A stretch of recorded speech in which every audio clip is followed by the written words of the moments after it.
Direct lattice के बारे में हमने देखा कि उसका अगर हम वेक्टर लिखना चाहें तो हम इस तरह से लिख सकते हैं। रेसिप्रोकल वेक्टर जो है उसके लिए हम लिख सकते हैं n1 कह देती हूँ मैं इसे asterisk plus n2 b asterisk plus n3 c asterisk. ठीक है, इन्हें ए बी सी भी कह सकते हैं, ए बी सी। तो ये डायरेक्ट लैटिस जो है इसमें सर ने कहा था कि ये परमिटिव यूनिट सेल के हम लेते होते हैं। ठीक है, परमिटिव यूनिट सेल के करस्पॉन्डिंग परमिटिव यूनिट सेल वो होता है जिसके जो नेट एटम जो एक यूनिट सेल में होता है वो 1 होता है, और ये वो यूनिट सेल होता है जो लीस्ट वॉल्यूम को ऑक्युपाई करता है, क्योंकि इसमें हम कम से कम स्पेस को ले रहे होते हैं ना, और एक एटम को अकोमोडेट कर रहे होते हैं नेट।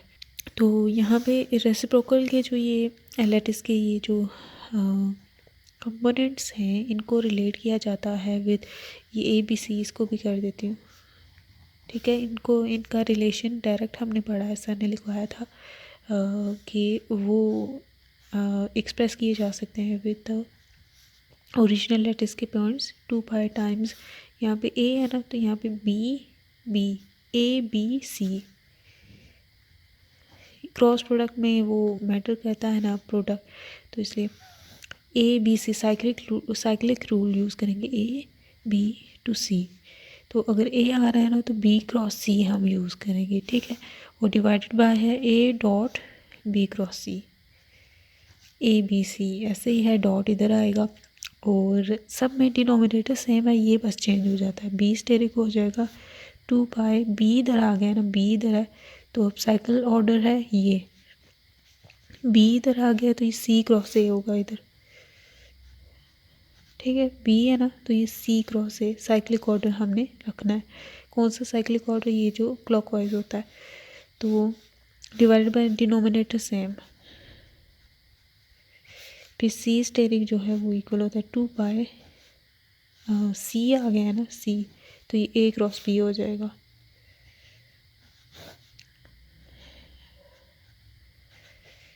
ठीक हो गया, तो ये यहाँ तक हमने ये देखा। ठीक है, ये सर ने करवाया था, यहाँ तक हमने कर लिया। अब हम स्कैटर्ड वेव एम्पलीट्यूड, ये मेन टॉपिक है।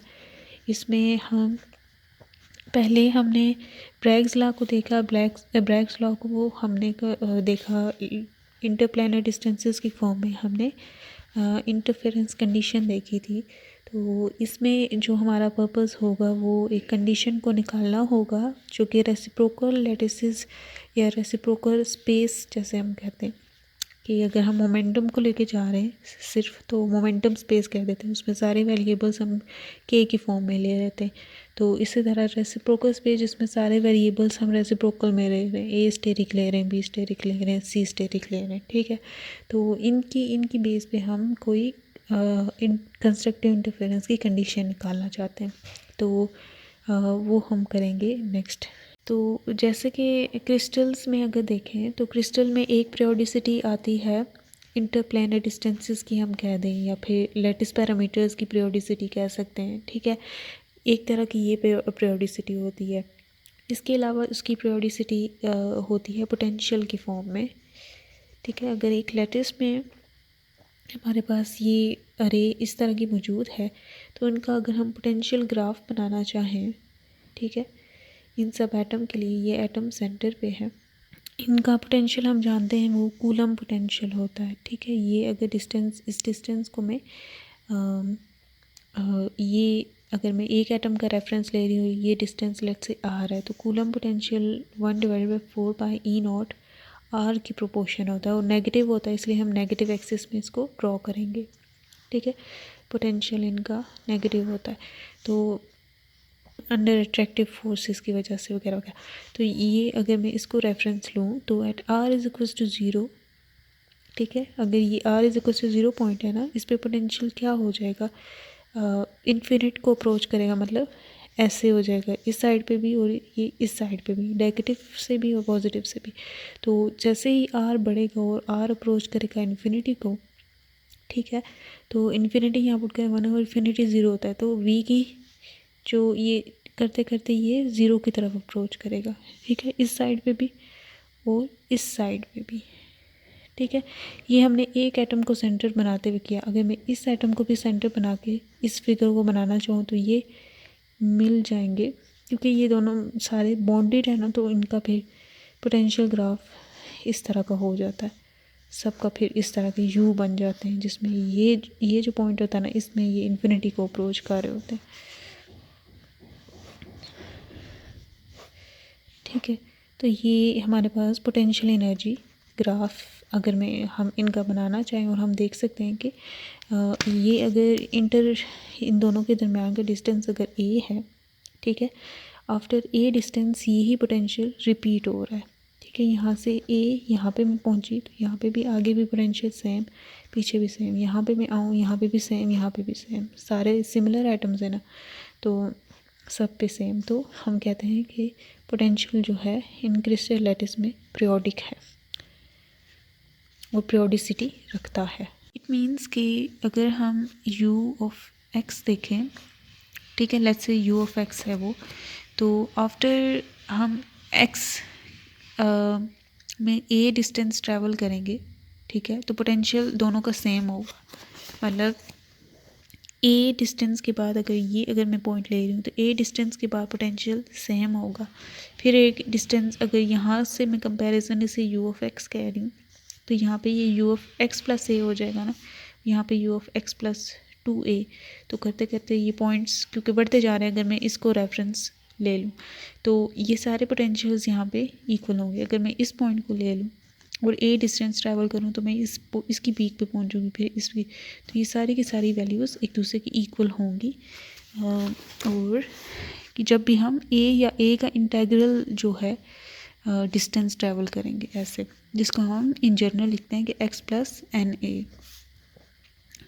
ठीक है, कि एन ए डिस्टेंस जब भी ट्रैवल करेंगे तो इन पे क्या होगा, पोटेंशियल की वैल्यू सेम होगी हमेशा अगर हम इंटेग्रल मल्टीपल ए ट्रैवल करेंगे। फॉर एग्जांपल अगर हम यहाँ पे हैं और हम हाफ ए ट्रैवल करें तो हम यहाँ पे पहुँचेंगे, यहाँ पे पोटेंशियल और यहाँ पे पोटेंशियल सेम तो नहीं है, डिफरेंट है, लेकिन अगर ए डिस्टेंस ट्रैवल करेंगे तो हम यहाँ पे पहुँचेंगे, ये भी सेम है, ये भी सेम है। तो इसको हम कहते हैं कि ए डिस्टेंस अगर ट्रैवल। तो अगर हम यहाँ से इसका पीरियड लिखना चाहते हैं तो पीरियड कैसे पता चलता है, पीरियड होता है लीस्ट वैल्यू जिस पे पीरियड आगे चीज़ रिपीट होना शुरू हो जाए। तो लीस्ट वैल्यू जो है n इज इक्वल टू 1 पे होगी, नॉन ज़ीरो अगर n लें तो वो a होता है। ठीक है, x प्लस a पे लीस्ट वैल्यू जो है वो जिस पे ये रिपीट होना शुरू हो जाएगी वो a है। तो हम अगर इसकी पीरियोडिक फंक्शन है पोटेंशियल एनर्जी, तो हम इसकी फोरियर सीरीज एक्सपेंशन लिख सकते हैं, और वो हम लिखते हैं कॉम्प्लेक्स सीरीज़ में एज सी सब्सक्रिप्ट c में u लिख देती हूँ क्योंकि ये e to the power iota 2 pi n x divided by जो इसका पीरियड है जो कि है a। ठीक है, और n varies from I think minus infinity to infinity, ये वेरी कर रहा होता है। तो इसमें ये क्वांटिटी है ना, ये वाली, इसको हम g का नाम दे देते हैं, आयोटा g x हो गया। ठीक है, और इन दोनों के दरमियान ये कर दिया जस्ट u ऑफ x। ठीक हो गया। इसमें जो g है ये रेसिप्रोकल लैटिस वेक्टर है। ठीक है, जैसे वो पहले बताया था जो g हमने ये लिखा था, ठीक है, तो यही g ये है। ठीक है, रेसिप्रोकल लैटिस वेक्टर है जो लैटिस वेरिएबल या लैटिस पैरामीटर्स को शो करता है, और अगर हमें ये 1 डायमेंशनल में शो करता है, अगर हम लैटिस पॉइंट्स को शो करता है जो कि 1 डायमेंशन में, और अगर हम 3 डायमेंशन में करना चाहें तो ये हम u ऑफ r लिख देंगे इसकी जगह। और क्योंकि हमने g जो है 2 पाई n बाई a था, और n जो है हमने यहाँ पे समेशन वगैरह किया होता है ना, तो n को अगर हम g में ट्रांसफॉर्म कर रहे हैं ना, g के फॉर्म में ला रहे हैं, तो यहाँ पे ये चीज़ें भी g में आ जाएंगी। ठीक है, क्योंकि हमने n को इस g में एब्जॉर्ब कर दिया है। बाद ये कंडीशन पुट की गई है, आई डोंट नो क्यों की गई है, लेकिन फॉर पीरियोडिक कैरेक्टर पीरियोडिसिटी के लिए ये कहा गया है कि ई डॉट टी के साथ जो इसका प्रोडक्ट है that should be equal to 1। तो टी आई थिंक इसमें टाइम पीरियड है, ये चीज़ मैं जानती नहीं हूँ क्योंकि मैं इसको अभी कर रही हूँ, मेरे पास टाइम नहीं है कि मैं इसको कर सकूं, क्योंकि अगर मैंने इसको ज़्यादा टाइम दिया और किया तो मतलब वीडियो बहुत लेट हो जाएगी, तो इसलिए मैं ये चीज़ बस अभी फ़र्ज़ी बता रही हूँ। तो ये कंडीशन सेटिस्फाई होनी चाहिए पीरियोडिक कैरेक्टर के लिए। तो उसके लिए हम ये अब आइलर्स आइडेंटिटी लगा देते हैं कि ये कब इक्वल टू 1 होगी। ठीक है, तो इसके लिए हम ये करते हैं कॉस जी टी, ठीक है, plus iota sine G T is equal to 1। ठीक है, तो ये क्योंकि हम देख रहे हैं कि ये इमेजिनरी पार्ट है, ये रियल पार्ट है, और यहाँ पे सिर्फ रियल पार्ट है और इसका इमेजिनरी पार्ट 0 है, तो हम इमेजिनरी पार्ट को इक्वेट करते हैं और रियल पार्ट को इक्वेट करते हैं। तो cos G T is equal to 1, ये real part to real part, और sine G T is equal to 0। ठीक है, और G T is equal to sine inverse of 0 it is 2 pi, और उसके इंटेग्रल मल्टीपल 0 के अलावा हम कोई देखना चाहते हैं। तो जी टी का जो हमारे पास प्रोडक्ट है, या फिर डॉट प्रोडक्ट भी ले लें, इसके अंदर अगर डॉट प्रोडक्ट भी ले लें फिर भी एक ही बात है, तो वो जो है 2 पाई के इक्वल हो, या फिर उसके इंटेग्रल मल्टीपल भी ये भी हो सकता है। तो 2 पाई यहाँ पे मेंशन किया गया है, या फिर इस तरह से। और इवन मल्टीपल ऑफ पाई लेने हैं, क्योंकि हमने ये कंडीशन भी सेटिस्फाई करनी है कि cos G T is equal to 1। तो 1 पॉजिटिव 1 जो है 2 पाई 4 पाई इन इवन मल्टीपल्स के लिए भी होता है। अगर पाई होगा, ठीक है, तो इसके लिए कॉस जी टी इज़ -1, तो ये फिर दोनों कंडीशन सेटिस्फाई होनी चाहिए। तो इसके लिए हम कहते हैं कि इवन मल्टीपल ऑफ पाई, या फिर हम कह सकते हैं कि 2 पाई एन भी।